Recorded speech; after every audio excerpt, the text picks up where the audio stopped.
Aujourd'hui, on va se battre, ok?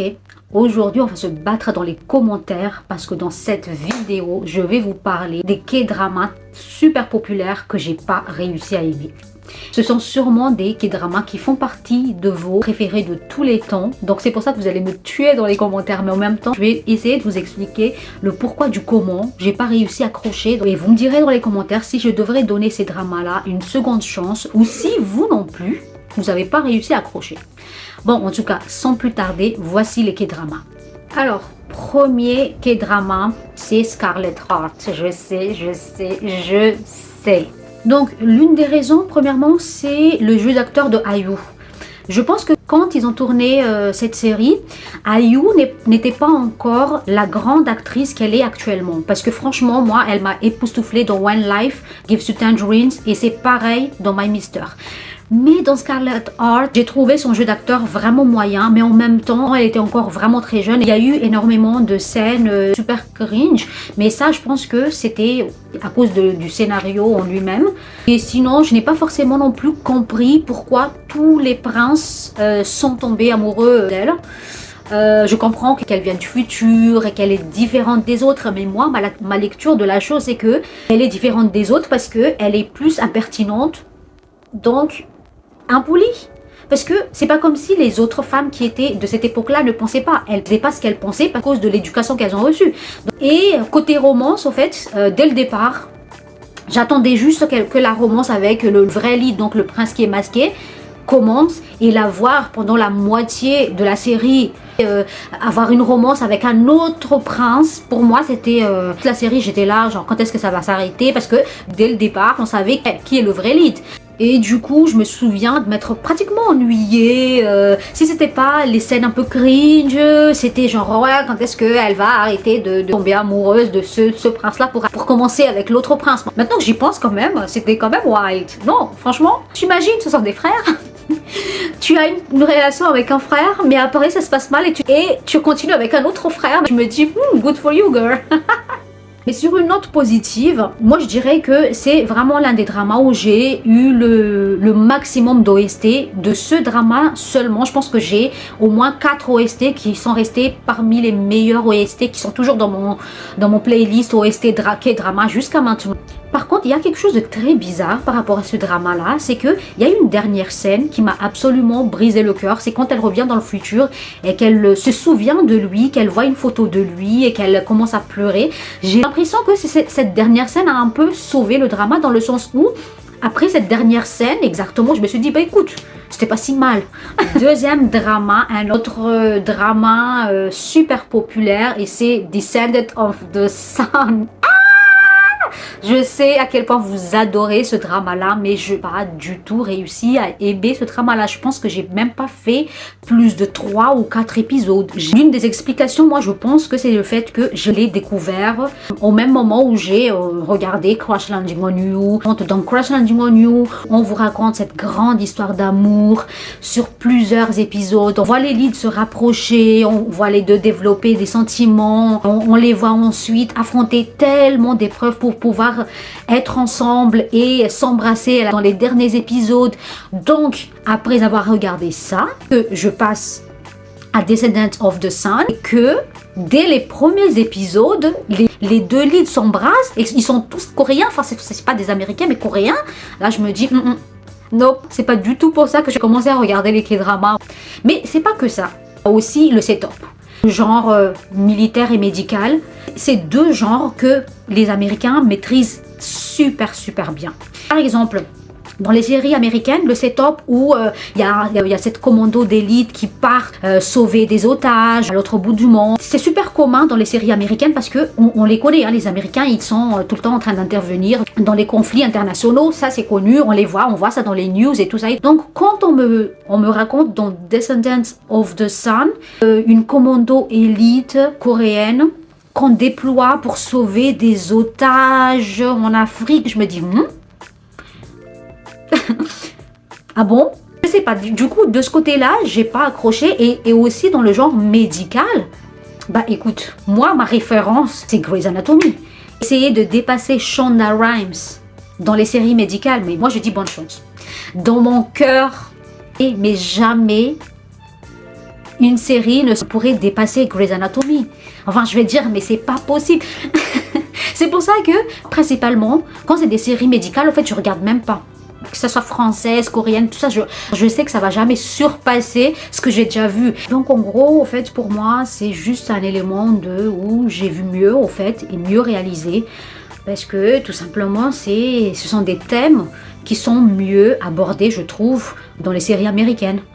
Un autre K-drama qui a été super populaire à sa sortie, et c'est 2521.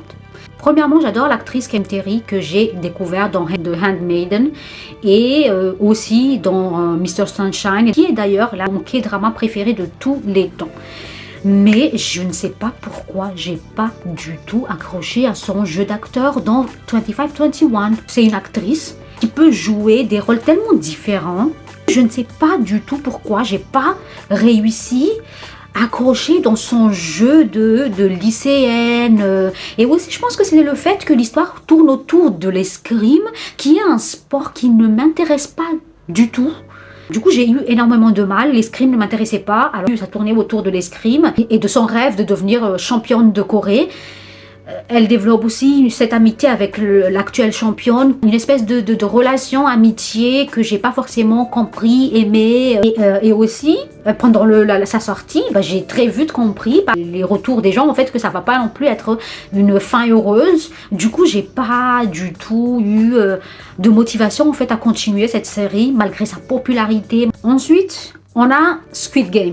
Et Squid Game est un peu particulier dans le sens où j'ai pas réussi à regarder ce K-drama du tout.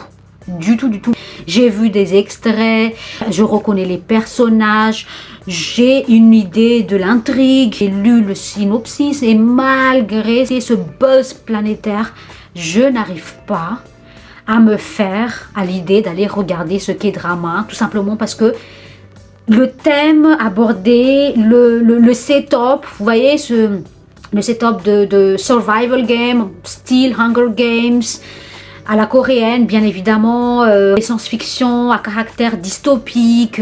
C'est pas forcément mon genre préféré dans les K-dramas. Même dans les moments où je passe un désert, je n'arrive pas à trouver de K-drama à regarder. Je n'arrive toujours pas à avoir de la curiosité, la volonté ou une envie d'aller regarder la série. Donc, je sais, vous allez me tuer, mais voilà. Et d'ailleurs, c'est la même raison pour laquelle j'ai même pas été allée checker When the Stars Gossip, qui est le grand retour du prince du rom-com, qui est Lee Min-ho. Tout simplement parce que le setup se passe dans l'espace. Like, really? Quand c'est pas un setup réaliste, j'arrive pas. Ou bien, tu me donnes une série fantastique où les gens volent, où on est complètement dans du fantastique. Ensuite, on a Hometown Cha-Cha-Cha. Moi, je dois vous dire que j'adore l'intrigue de la city girl qui est complètement blasée par sa vie dans les grandes villes, burn-out, à cause de sa carrière, qui décide d'aller se relocaliser dans une ville plus petite, dans une zone plus rurale pour se retrouver et par la même occasion rencontrer l'amour de sa vie. Dans le même setup, j'ai adoré When the Weather is Fine. Même si c'était pas du tout populaire, j'ai adoré We Love in Spring, qui est un de mes dramas contemporains préférés de tous les temps. Mais j'ai pas du tout accroché dans Hometown Cha-Cha-Cha. L'une des explications, c'est que, premièrement, j'ai trouvé les interactions entre les deux leads forcées. Je trouvais les personnages pas forcément authentiques, et même la rencontre entre les deux leads m'avait l'air forcée. J'avais l'impression que on les a juste forcés à se rencontrer et à créer une espèce de friction entre les deux, parce que la friction n'avait aucun sens. Je veux dire, ils se connaissent pas. C'est très rare pour deux étrangers d'avoir ce genre de friction. En général, quand tu as une mauvaise interaction avec quelqu'un que tu ne connais pas, que tu n'as jamais vu, au pire, je pense que tu es genre ouais, whatever. Je vais plus jamais revoir cette personne de toute façon. Mais Les deux étaient en train de se chamailler. J'avais juste l'impression en fait que les scénaristes voulaient pousser le côté ouais, ils se sont rencontrés, ils s'entendaient pas très bien, mais après tout ça va se transformer en amour. Sauf que cette promesse de ennemi, bah, pas vraiment ennemi to lover, mais style, mais n'avait aucun sens. C'était pas forcément authentique. Du coup, pour moi, c'était la combinaison de tout ça au fait qui ont fait que j'ai décidé de pas poursuivre le drama, en fait, en plus que je connaissais très bien où est-ce que ça va aller, donc vers une romance, slow burn, j'ai pas accroché, voilà. Et pour finir, parce que j'ai pas envie que cette vidéo soit trop longue, When the Phone Rings, j'attendais cette série avec impatience, en fait, tout simplement parce que c'est la première fois que personnellement, je voyais cet acteur dans un rôle principal. C'est un acteur que j'ai adoré dans Mr. Sunshine. Il y joue Good On Me, qui est un personnage iconique. Et dès le départ, la série te dit que ça va être une histoire très sérieuse. Parce que notre lead, c'est la porte-parole du gouvernement. Donc, je me suis dit, ok, génial. Donc, dans le premier épisode, quand sa femme est kidnappée par un fou furieux, je me suis dit, mais mon Dieu, mais c'est grave. Après, quand elle arrive à s'en sortir, je me suis dit, ok. Et la première chose qu'elle fait, c'est aller prendre une douche et faire comme si de rien n'était. Alors, je ne suis pas une psy, ok, mais je me dis quand même que si tu as survécu à un kidnapping, ok, tu as été en proximité d'un fou furieux qui t'a kidnappé, qui t'a menacé avec une arme, tu as contemplé la possibilité de ta mort imminente, tu arrives à t'en sortir, ok, tu reviens chez toi et tu fais comme si de rien n'était. Tu es Chuck Norris? Dis-moi.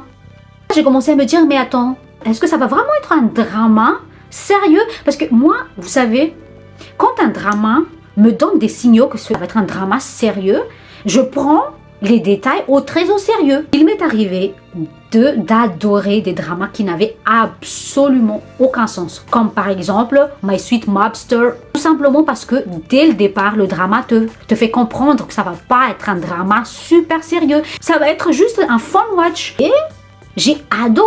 Ça n'avait pas de sens. Mais puisqu'ils se sont jamais présentés comme un drama super sérieux, moi ça m'a pas dérangé. Mais quand dès le départ tu me dis ouais c'est très sérieux et que tu me sors un truc comme ça dès le départ, moi je me dis mais... Et ensuite après ça, il s'en est suivi plusieurs événements qui effectivement ont réussi à rapprocher les deux mes leads. Mais moi mon problème c'était que tous ces événements là n'avaient aucun sens. Ok. Ça se voit que le scénario essaie de pousser les deux leads dans les bras de l'un de l'autre. Ils essaient de forcer la romance. Ok, ça j'ai compris. Mais qu'on nous donne quand même quelque chose, des événements qui ont conduit à ça de manière un peu plus réaliste.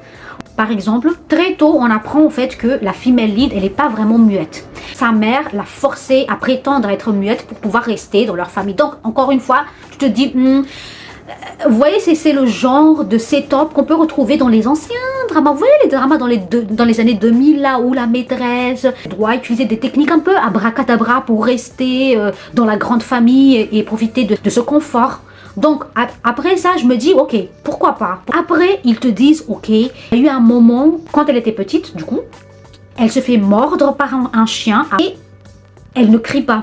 Elle maîtrise tellement ses nerfs, son corps, tout ce que vous voulez, que même à cet âge-là, elle est mordue par un chien et elle ne sort aucun son. Donc je me dis, ok, c'est Iron Man. Et procédons, continuons, ok. Bon, si à 8 ans elle est capable de ça, c'est que à son âge, elle est actuellement dans la trentaine, c'est que maintenant, c'est Iron Man, Margaret Thatcher, tout ce que vous voulez, ok. Sauf que là, après, on me dit, dans l'histoire que là, quand elle commence à catfisher son mari, elle appelle son mari en douce pour lui dire ouais, divorce ta femme parce qu'elle a envie de sortir de ce mariage.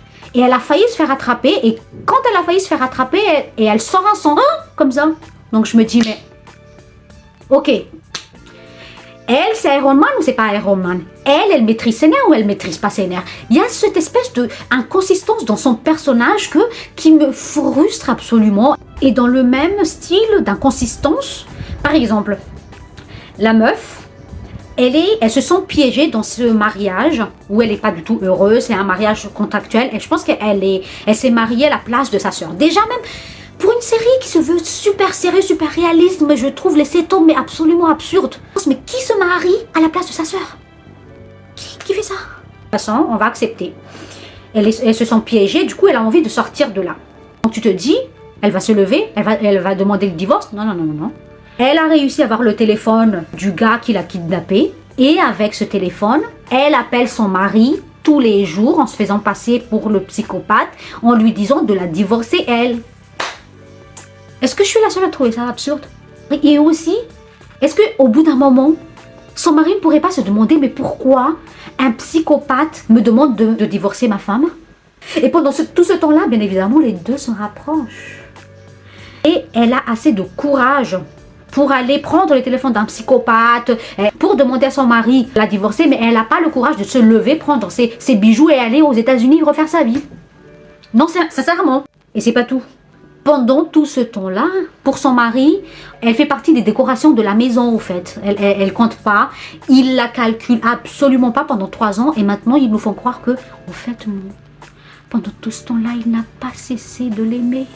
Non, mais les scénaristes, il faut qu'ils arrêtent avec ça.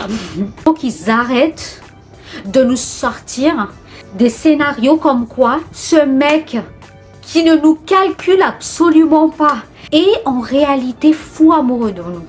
Parce que c'est à cause de ça que nous toutes, on est convaincus que notre crush qui ne nous calcule absolument pas est secrètement fou amoureux de nous. Et jusqu'en 2025, je dois vous avouer que c'était un setup que nous, on a adoré.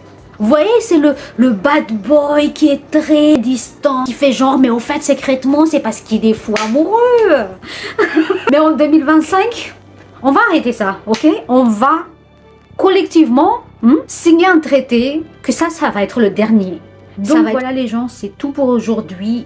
Dites-moi ce que vous en pensez dans les commentaires et je vous retrouve dans les prochaines vidéos.